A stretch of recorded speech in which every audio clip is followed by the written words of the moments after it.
جس نے تمہارے لیے زمین کو بچھونا اور آسمان کو چھت بنایا اور آسمان سے مے برسا کر تمہارے کھانے کے لیے انواع و اقسام کے میوے پیدا کیے، بس کسی کو اللہ کا ہمسر نہ بناؤ، اور تم جانتے تو ہو۔ اور اگر تم کو اس کتاب میں جو ہم نے اپنے بندے پر نازل فرمائی ہے کچھ شک ہو تو اسی طرح کی ایک صورت تم بھی بنا لاؤ، اور اللہ کے سوا جو تمہارے مددگار ہوں ان کو بھی بلا لو اگر تم سچے ہو۔ پھر اگر ایسا نہ کر سکو اور ہرگز نہیں کر سکو گے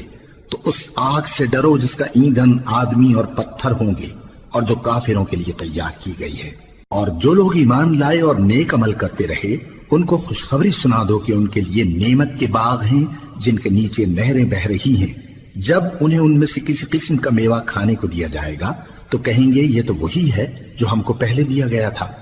اور ان کو ایک دوسرے کے ہم شکل میوے دیے جائیں گے، اور وہاں ان کے لیے پاک بیویاں ہوں گی